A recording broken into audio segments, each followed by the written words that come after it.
여러분, 우리가 지금 마지막 때에 살고 있다는 것은 누구도 부인할 수 없을 것입니다. 그 증거가 성경은 종말의 시대에 나타날 여러 가지 징조를 예언하고 있는데요.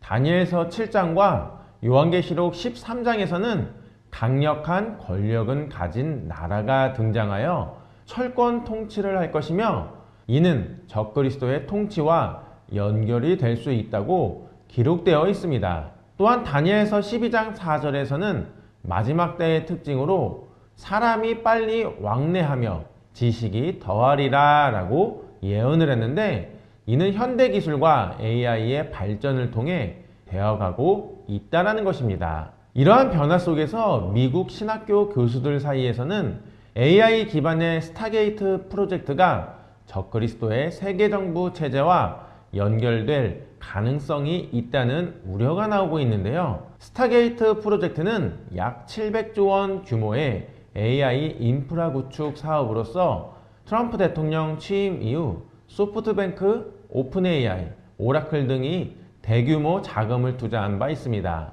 그러나 이 프로젝트의 목적이 불분명하고 AI를 활용한 강력한 통제 시스템을 구축할 가능성이 있다는 점에서 많은 논란이 생기고 있습니다. 특히 오픈AI의 창립자인 샘 올트먼은 월드코인이라는 프로젝트를 통해 홍채 정보를 수집하며 개인의 생체 데이터를 활용한 금융 시스템을 개발을 하고 있는데, 일론 머스크는 오픈AI의 운영 방식에 대해 AI 권력이 특정 기관에 집중되는 것은 위험하다라고 경고하며 오픈AI가 비윤리적이고 불법적인 방향으로 가고 있다고 비판을 했습니다. 사실 이와 같은 움직임은 요한계시록 13장 17절에서 말한 짐승의 표를 받지 않으면 매매를 할 수 없다라는 예언과 연결될 수 있습니다. 샘 올트먼이 개발 중인 AI와 생체 인식 기술이 결합된 디지털 경제 시스템이 구축이 된다면 특정 기술을 통해 전 세계 금융과 거래를 통제하는 시대가 도래할 가능성이 열리게 된다는 것입니다. 즉, 이러한 흐름은 마지막 때에 적그리스도가 세계 경제를 장악하고 결제 시스템을 통제할 것이라는 성경의 예언과 부합할 수가 있으며, 현재 AI 기술의 발전이 그러한 체제를 완성하는 단계에 이르렀다는 해석이 제기되고 있습니다. 게다가 샘 알트먼은 유대인이지만 하나님을 대적하는 일을 일삼는 매우 위험한 인물로 평가받고 있습니다. 그 이유가 이번 23일 올트먼은 자신의 소셜미디어 플랫폼 X를 통해 신생아의 사진을 공개하며 세상에 온 것을 환영해 라는 메시지를 남겼습니다. 올트먼은 자신의 아들이 예상보다 일찍 태어나 신생아 중환자실에 머물러야 하지만 건강하게 잘 이겨내고 있다고 전했습니다. 또한 그는 이런 사랑을 느껴본 적이 없다라며 아버지가 된 기쁨을 표현했는데요. 그런데 사실 이 아이는 올트먼과 그의 대리모를 통해 아이를 얻은 것으로 알려졌습니다. 왜냐하면 올트먼은 2024년 초 호주의 프로그래머 올리버 멀헤린이란 남자와 결혼했기 때문입니다. 즉, 새로 태어난 아이의 아버지와 어머니는 모두 남자라는 것입니다. 그래서 전 세계 많은 사람들은 이렇게 비도덕적인 마인드를 가진 샘 올트먼이 만든 AI에 대한 윤리성을 매우 우려하고 있다는 것입니다. 즉, 나중에 이 AI는 사람들에게 편리함을 전해주는 존재가 아니라 사람들을 지배하려는 존재가 될 가능성이 더 높다는 것인데요. 그래서 우리 믿는 크리스천들은 마지막 때가 다가올수록 세상이 이렇게 악하게 돌아가고 있다는 사실을 늘 인지하면서 늘 깨어 이 악한 세상에서 자라나가야 할 미래 세대들을 위해 기도해야 된다는 것입니다. 그렇다면 우리 믿는 크리스천들은 이 마지막 때에 구체적으로는 어떻게 기도하면서 신앙생활을 이어가야 할까요? 이 문제에 대해 C.S. 루이스가 말한 기도의 정의를 가지고 더 자세히 살펴보도록 하겠습니다. 우선 C.S. 루이스는 본인의 저서에서 이렇게 말합니다. 하나님은 전능하시며 무한하시며 선하신 분이십니다. 만약 이 사실이 참이라면 하나님께 우리의 부족한 조언이 필요할 리가 없습니다. 우리가 기도하든 하지 않든 하나님은 선을 행하시고 최선의 결과를 만들어 가실 것이기에 우리의 기도가 세상을 바꿀 수는 없다는 주장이 흔한 기도 무용론의 논리입니다. 그렇다면 정말 우리는 기도할 필요가 있을까요? 우리의 필요를 다 아시고 자신의 계획을 온전히 이루시는 하나님께 과연 우리의 간구가 무슨 의미가 있을까요? 이 질문을 이해하기 위해 먼저 인정해야 할 점이 있습니다. 하나님은 역사 전체를 직접 써 내려가실 의도가 없다는 것입니다. 물론 우주의 대부분의 일들은 우리의 손이 닿을 수 없는 영역에서 이루어지지만 그렇다고 해서 모든 것이 우리와 무관한 것은 아닙니다. 마치 극작가가 큰 줄거리를 정해놓되 세부적인 장면들에서는 배우들의 즉흥 연기를 허용하는 연극과도 같습니다. 그래서 파스칼은 기도의 의미에 대해 이렇게 말했습니다. 하나님께서 기도를 만드신 이유는 피조물에게 어떤 일을 일으킬 수 있는 존재로서의 특권을 주기 위해서라는 것입니다. 즉 하나님은 연약한 우리에게도 자신의 일에 동참할 기회를 주셨다라는 뜻입니다.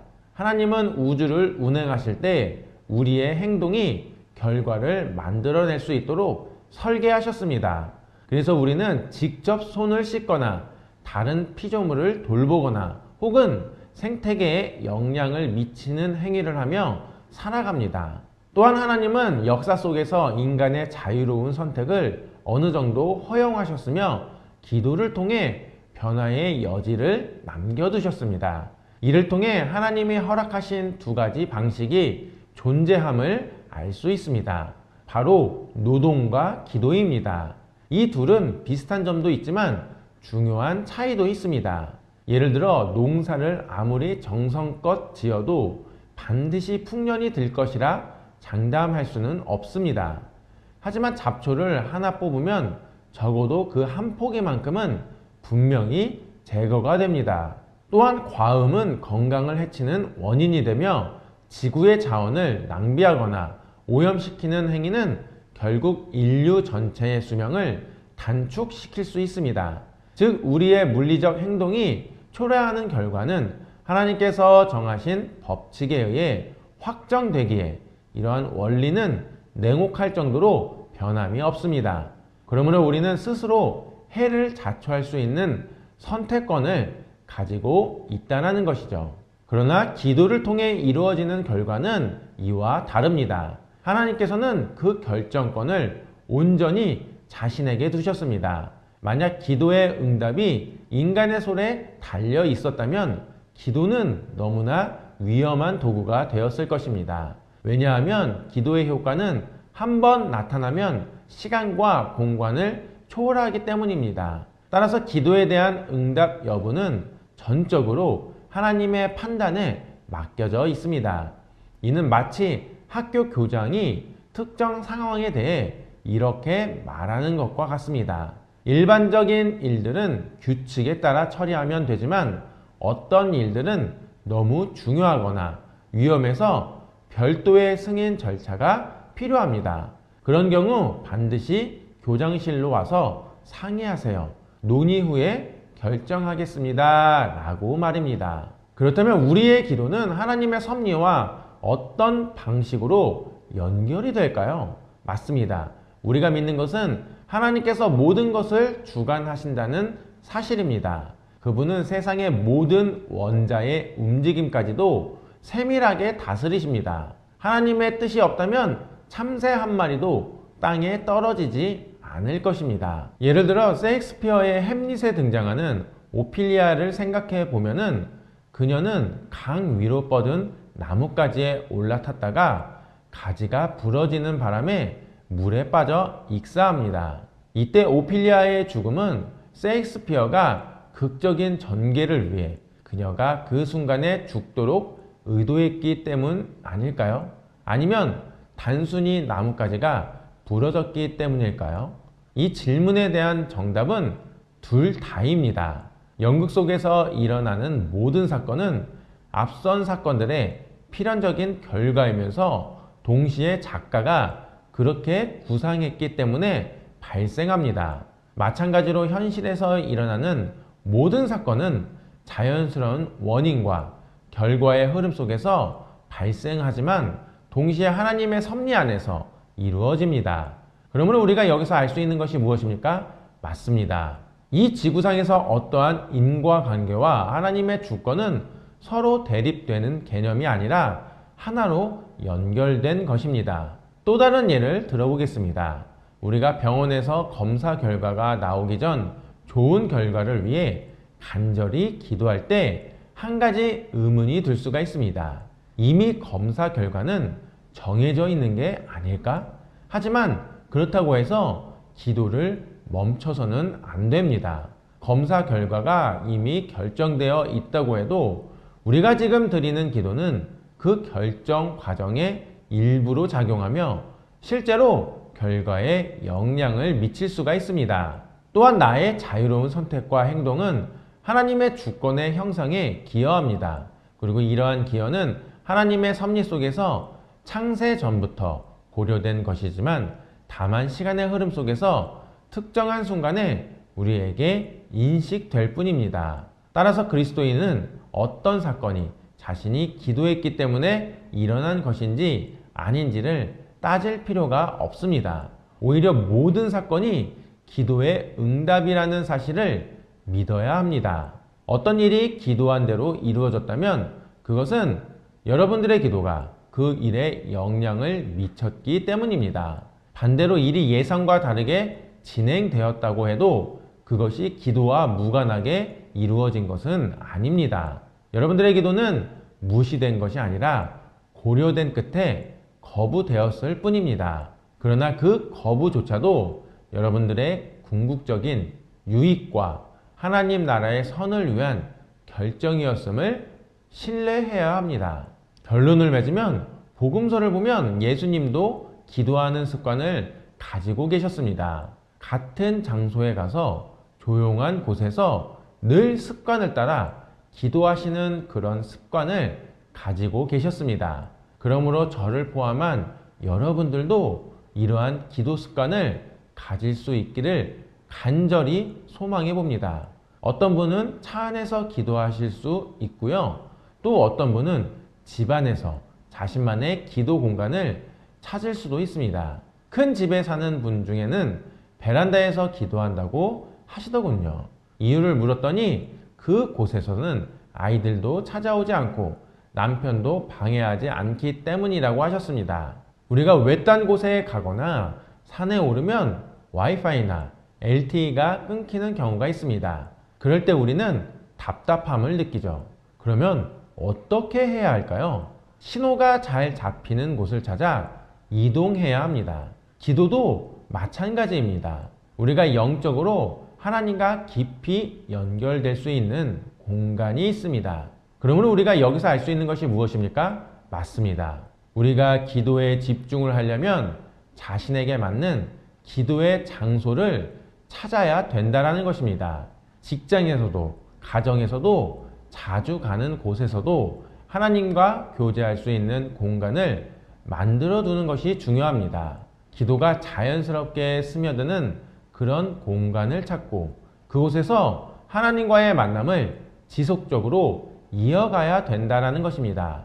그러나 서두에 말씀드렸다시피 전 세계가 AI 기술의 발전으로 적그리스도의 왕국으로 넘어갈 수 있는 크나큰 위기에 처해 있는 상황에서 기독교계의 지도자라고 불리는 목사님들이 나는 잘 모른다 라며 무관심으로 일관한다면 그것이 과연 올바른 태도일까요?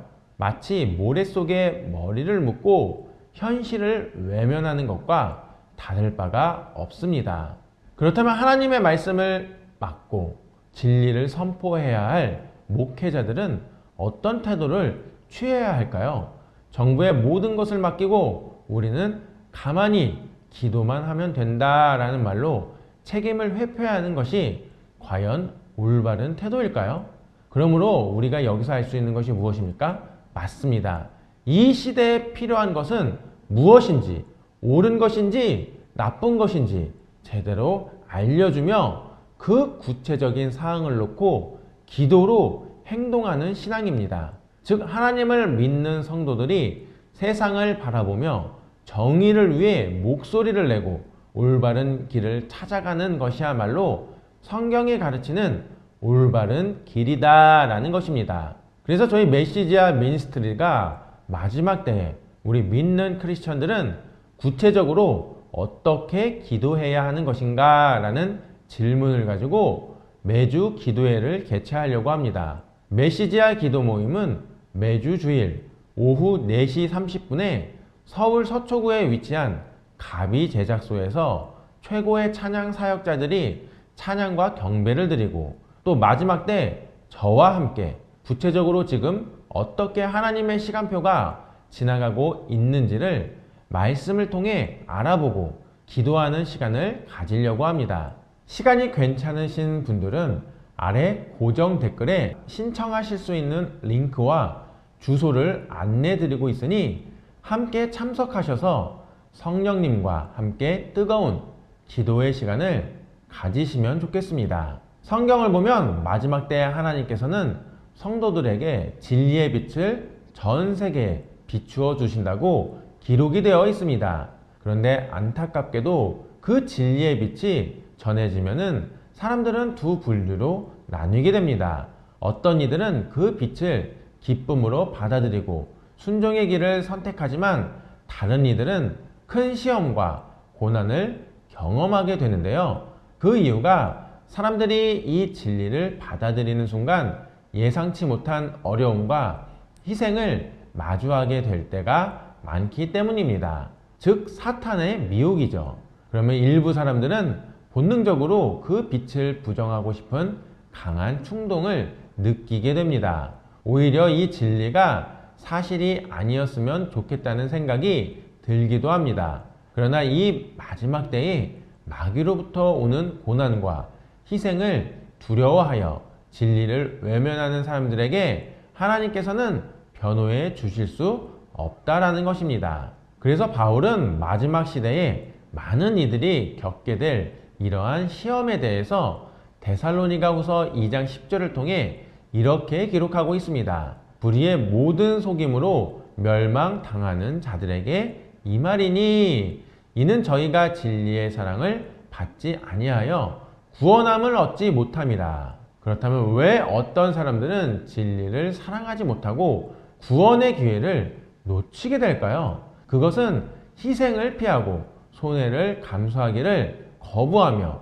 어려운 상황을 피해 다니려 하기 때문입니다. 이러한 태도가 지속되면 결국 마음속에서 진리에 대한 확신을 점점 잃어버리게 되는 것이죠. 그래서 이 종말의 시대에 우리 믿는 크리스천들이 이 진리를 지키기 위해서 여러 가지 고난과 시련 속에서도 끝까지 믿음을 붙잡고 저희와 함께 먼저 구체적으로 지금 이 시대에 어떻게 사탄이 우리를 대적하고 있는지를 먼저 점검하고 그리고 그 기도 제목을 가지고 아주 정확하고 명확하게 기도함으로 말미암아 최후 승리를 경험하실 수 있는 우리 모두가 되기를 간절히 소망해 봅니다.